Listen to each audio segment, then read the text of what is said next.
एक शख्स क्या गया, पूरा काफिला गया। एक शख्स क्या गया, पूरा काफिला गया। तूफान था तेज, पेड़ को जड़ से हिला गया।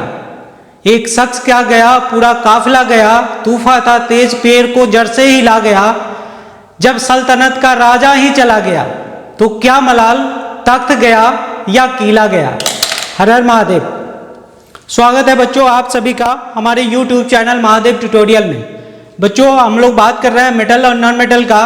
स्टार्ट करते हैं। आज हम लोग पढ़ने वाले हैं क्लासिफिकेशन ऑफ ओर्स। बच्चों क्लासिफिकेशन का ओर्स ऑक्साइड ओर हो सकता है, कार्बोनेट ओर हो सकता है, सल्फाइड ओर हो सकता है या हैलाइड ओर हो सकता है। अगर हम लोग ऑक्साइड ओर की बात करें तो बॉक्साइट ले सकते हैं, हिमेटाइट ले सकते हैं, क्यूपराइट ले सकते हैं। कार्बोनेट ओर का मतलब हो गया लाइमस्टोन, कैलामाइन। सल्फाइड ओर का मतलब हो गया गैलेना, कॉपर ग्लांस और सिनाबार। हैलाइड ओर का मतलब हो गया रॉक साल्ट या क्रायोलाइट। ठीक है। नेक्स्ट बात करेंगे बच्चों गैंग। गैंग क्या होता है, तो ओर्स के अंदर जो अर्थली इंप्योरिटीज प्रेजेंट होता है उसे गैंग कहते हैं। ओर्स के अंदर जो अर्थली इंप्योरिटीज होता है उसे गैंग कहते हैं। The earthly material present in the ores, ये बच्चों ये एसिडिक भी हो सकता है और बेसिक भी हो सकता है। अगर नेक्स्ट बात करें हम लोग फ्लक्स।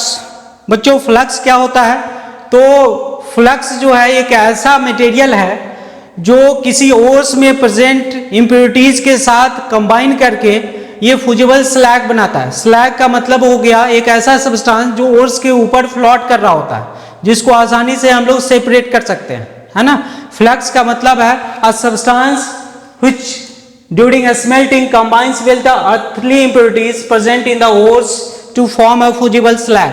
बच्चों यहाँ पे एक टर्म यूज होता है स्मेल्टिंग। स्मेल्टिंग का क्या मतलब है बच्चों, स्मेल्टिंग का मतलब होता है extraction of metals from their ores at very high temperature. तो स्मेल्टिंग के समय जो सब्सटेंस इंप्योरिटीज से कंबाइन होकर के फ्यूजिबल स्लैग बनाता है उसे हम लोग फ्लक्स कहते हैं। नेक्स्ट बात करें बच्चों, फ्लक्स दो कैटेगरी का हो सकता है, एसिडिक हो सकता है या बेसिक हो सकता है। एसिडिक फ्लक्स की तरह SiO2 का इस्तेमाल करते हैं, सिलिका ऑक्साइड, और बेसिक फ्लक्स में कैल्शियम ऑक्साइड हो सकता है या कैल्शियम कार्बोनेट हो सकता है। नेक्स्ट बात करते हैं बच्चों मेटलर्जी। मेटलर्जी क्या होता है, एक प्रोसेस है जिसके द्वारा किसी ओर से मेटल को एक्सट्रैक्ट किया जाता है। The process by which metals can be extracted from their ores. तो ये प्रोसेस जो है मेटलर्जी का बच्चों, इसमें डिफरेंट कैटेगरी बनाया गया है। 4 स्टेप्स में ये मेटलर्जी कंप्लीट होता है। पहला स्टेप हम लोग बात करेंगे क्रशिंग का, जिसमें ओर्स को छोटे छोटे पार्टिकल में ब्रेक किया जाता है।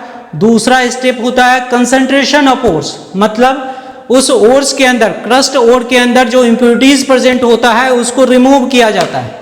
तीसरा प्रोसेस होता है बच्चों एक्सट्रैक्शन, जिसमें ओर्स से हम लोग मेटल को एक्सट्रैक्ट करते हैं। और फोर्थ और फाइनल स्टेप होता है रिफाइनिंग, जिसमें मेटल्स में जो इंप्योरिटीज होता है फाइनली निकाल करके एग्जैक्ट प्योर मेटल हम लोग रिसीव कर पाते हैं। तो डिफरेंट 4 स्टेप होता है, इसको अलग अलग हम लोग डिस्कस करेंगे।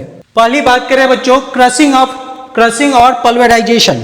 क्रशिंग ऑफ ओर्स, जैसा कि मैंने बताया, क्रशिंग का मतलब है ओर्स के बिग लम्प्स को हैमर के द्वारा छोटे छोटे पार्ट में ब्रेक किया जाता है, पाउडर में कन्वर्ट किया जाता है। या तो पल्वराइजर के द्वारा किया जा सकता है, या हैमर मिल के द्वारा किया जा सकता है, या स्टम्प्ड मिल के द्वारा किया जा सकता है। अलग अलग मेथड है। आप सिंपल भाषा में कहें तो बड़े बड़े ओस पार्टिकल को पीस करके छोटा छोटा टुकड़ा पाउडर की तरह बनाया जाता है। इस प्रोसेस को कहते हैं क्रशिंग और पल्वराइजेशन। नेक्स्ट बात करें बच्चों कंसंट्रेशन का। कंसंट्रेशन का मतलब है ओर्स के अंदर जो इंप्योरिटीज प्रेजेंट होता है उस इंप्योरिटीज को रिमूव करने का प्रोसेस कहलाता है कंसंट्रेशन। बच्चों ये कंसंट्रेशन ओर्स का अलग अलग मेथड से किया जाता है, डिपेंड करता है उसमें किस टाइप का गैंग प्रेजेंट है और किस टाइप का ओर प्रेजेंट है। तो बच्चों याद रखना है कंसंट्रेशन का मेथड अलग अलग ओर्स के लिए अलग अलग हो सकता है, डिपेंड करता है उस ओर का नेचर कैसा है। पहले बात करते हैं hydraulic washing method. Hydraulic washing method, तो हाइड्रोलिक वॉशिंग मेथड में क्या करते हैं बच्चों, यहाँ पे आप देख पा रहे हैं ये इम्प्योर मिनरल है, ये इम्प्योर मिनरल कहें या इम्प्योर ओर कहें। ओर कैसा है, ये इम्प्योर है और इस ओर को यहाँ से ड्रॉप किया जाता है और इधर से वाटर करंट को फ्लो करवाया जाता है। वाटर करंट के फ्लो होने से आप देख सकते हैं बच्चों, जो गैंग पार्टिकल है ये ऊपर ऊपर फ्लोट करता है। ये गैंग पार्टिकल है जो ऊपर ऊपर फ्लोट करके बाहर निकल जाता है और जो प्योर ओर है वो नीचे बैठ जाता है। ये क्या कहलाएगा बच्चों, ये कंसंट्रेटेड ओर कहें या प्योर ओर कहें, जो नीचे बॉटम में बैठ जाता है। और ये टोटल प्रोसेस को कहते हैं hydraulic washing methods. Magnetic separation method, magnetic separation method वैसा मेथड है जिसमें एटलीस्ट एक कंपोनेंट या तो ओर या गैंग पार्टिकल, दोनों में से कोई एक मैग्नेटिक नेचर का होना चाहिए, उसके बाद ही ये प्रोसेस हम लोग अप्लाई कर सकते हैं। और इसमें किया जाता है, आप देख सकते हैं यहाँ पे एक मैग्नेटिक बेल्ट होता है बच्चों, ये शायद आपको दिख रहा होगा, ये मैग्नेटिक बेल्ट है इस तरह से, इसको कहते हैं मैग्नेटिक बेल्ट।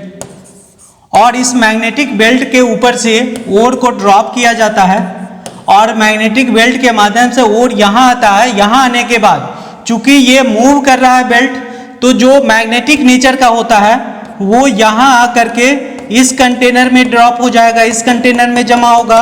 और जो नॉन मैग्नेटिक नेचर का मटेरियल होता है वो बच्चों आप देख सकते हैं यहाँ अलग हो जाएगा।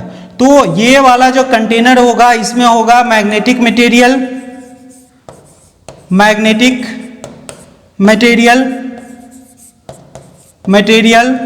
और यहाँ जो है बच्चों ये नॉन मैग्नेटिक हो सकता है, नॉन